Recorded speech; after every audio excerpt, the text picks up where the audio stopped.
All right, guys, how's everybody doing today? We've got the S minus weekly tournament here, the highest that we've ever gone in terms of tiers. And it's starting off real quick as Gen Life gets poked incredibly hard.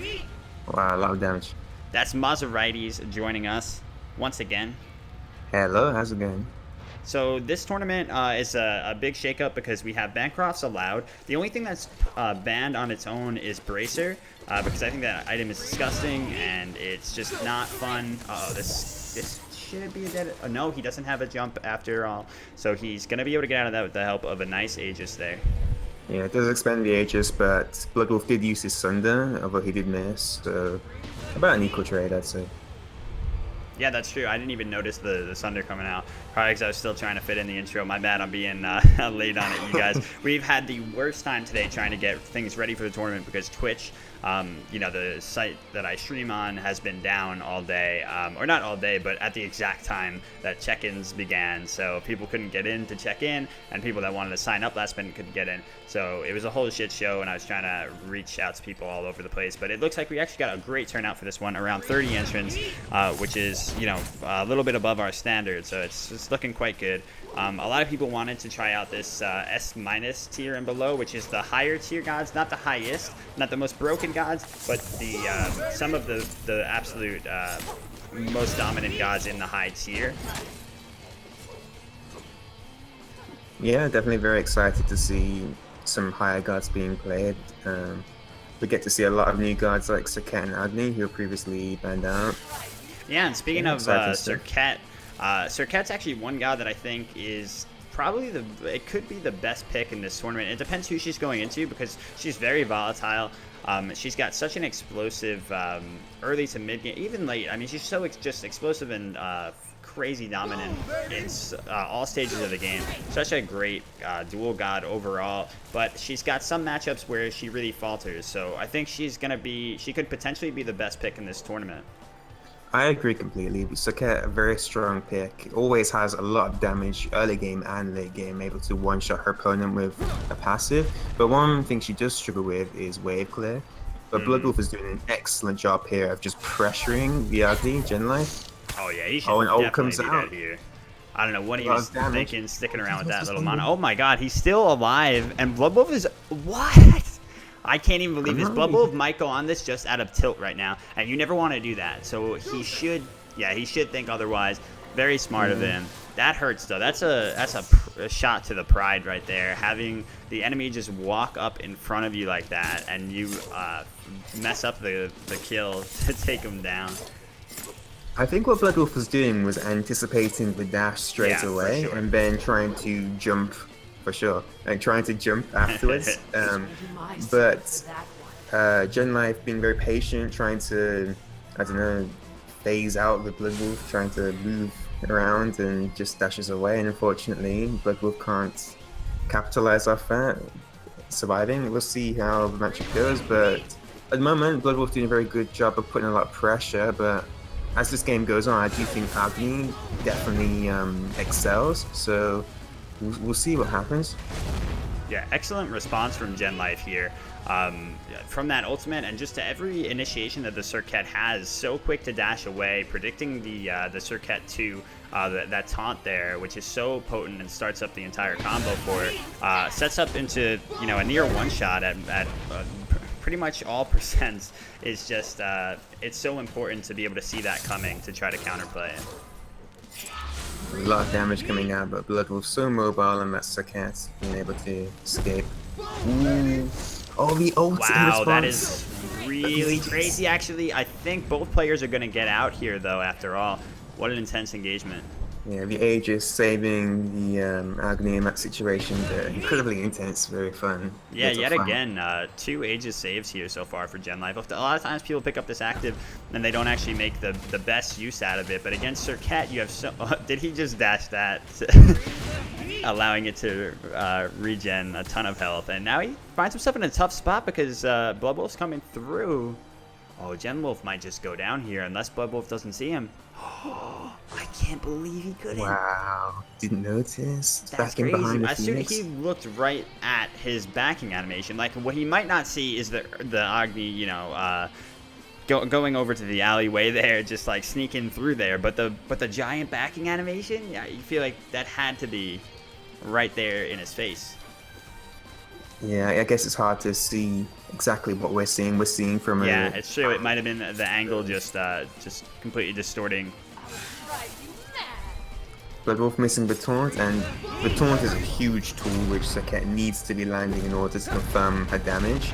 So we need to see Bloodwolf get better with his taunts, and he's doing a good job so far, but now that the Agni's finished his boots and he's got some defense online, he is struggling a bit more just because of the huge amount of wave clear that the Agni has. So a good initiation, dash comes out.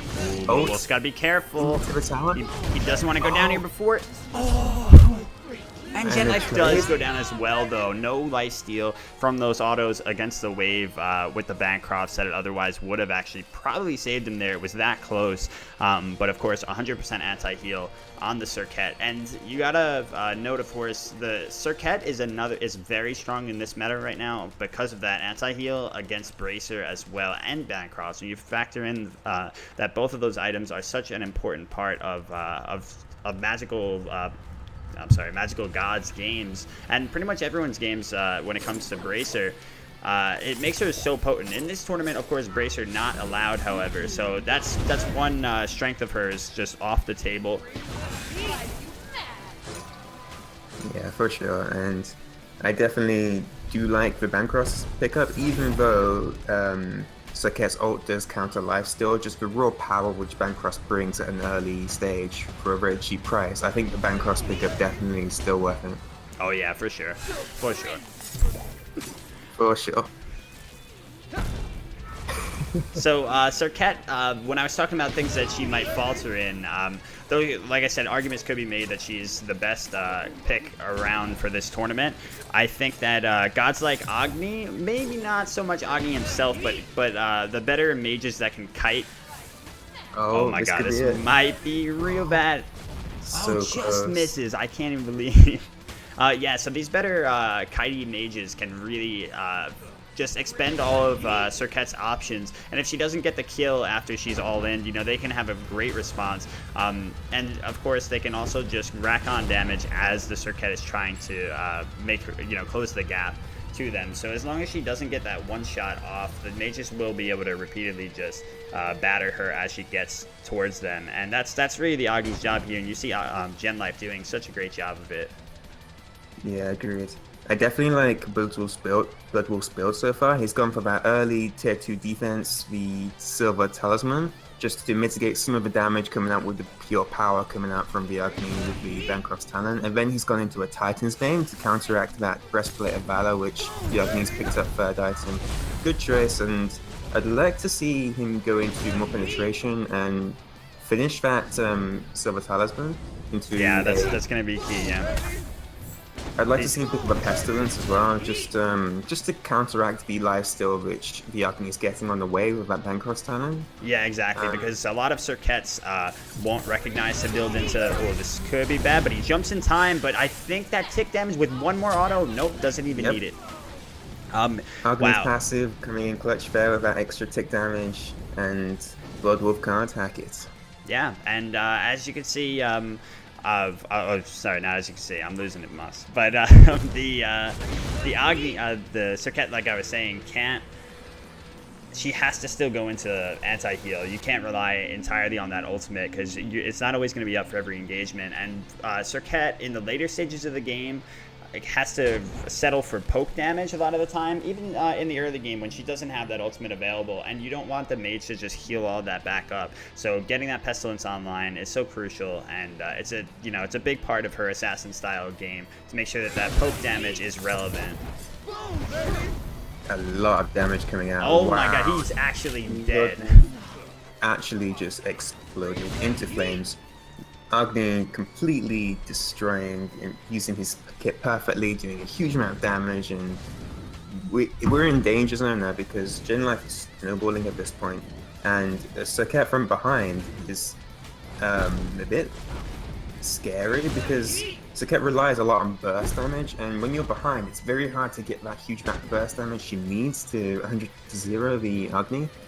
Definitely looking very scary for Blood Wolf. We need to see him make some plays here. Yeah, or the game 2,000 could gold fall out of lead his here. hands.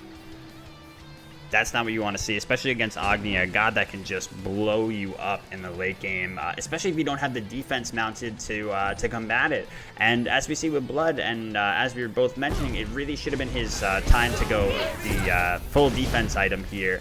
Change that tier 2 into a Pestilence or a Bulwark, whichever he chooses, but Bulwark, Pestilence probably being the play. He opted not to go into that, instead went for more damage, and as you can see, Genlife's combo just making quick work of Blood Wolf once again. Yeah. When Agni's poke damage is getting you down to half regularly like that, you know, you have to recognize that it's time to pick up the that full defense. And Blood Wolf's still not doing it. Just committed to this next item that he's going into. Probably the Jotuns, could be a beat stick. I really would like to see Blood Wolf play the matchup a little bit more passive now. He's behind at this point. I don't think he should be trying to contest the Agni's blue buff. He just simply doesn't have the damage right now in his build to be contesting that and to fight the Agni 1v1. I'd like to see him just concentrate on farm, get some more penetration online, and then try and look for a moment where he has the advantage in a fight. Perhaps if the Agni overstays, or perhaps he has an opportunity to ult the Agni into the tower. But fighting in a flat 1v1 at this moment, contesting the blue buff, I do not think the Serqet can do that. I think she needs to definitely pick her fights more carefully. Yeah, she's really just got to look for a Genlife to overcommit, because he is playing rather aggressively at times here, aggressively dashing like there, as you can see. And if she finally finds an opportunity, maybe, it's probably still not here. She needs to be able to throw him into a tower, or, you know, into the Phoenix or into the Titan at this point. And obviously that Phoenix being disabled, he just shouldn't be taking fights at this point. It's just not worth the risk, because he risks getting even further behind and just having no relevance in this game going forward. Yeah, a lot of over-aggression coming out from Blood Wolf. Yeah, it seems he's not just content to sit back and farm up and wait, you know. And it's difficult to do that at this point, especially in a tournament. There's nerves going, and you don't want to just get, you know, steamrolled. You don't want it to look that one side. Even if you go down, you know, you don't want to go down like that. But it's certainly not the win strategy. A missed ultimate from Genlife there. Spells a chance for Blood Wolf, but an excellent stun. Finds it. Does come out and Genlife takes the game. Very difficult at that point to come back. These Agni is just too snowballed, and Serqet fighting into fire creeps is very difficult. Yeah, and Genlife is one to look at this tournament. He had a little bit of lower seed coming into this, because he's not he has not entered a tournament before, and he's I believe in Diamond right now. I'm not sure the exact rank, but he is a Diamond level player and a very strong player. Or rather, maybe not Diamond level, but he's in Diamond. He might be Masters level. You know, there's a lot of people that aren't. The ranks don't tell exactly their skill level. But yeah, a very promising player. Blood Wolf as well, though, and the fact that he was able to make quick work of him is quite telling. Very impressive stuff. Really well played from the Agni to keep that snowball up, and good luck to both players to Agni in the future. GG.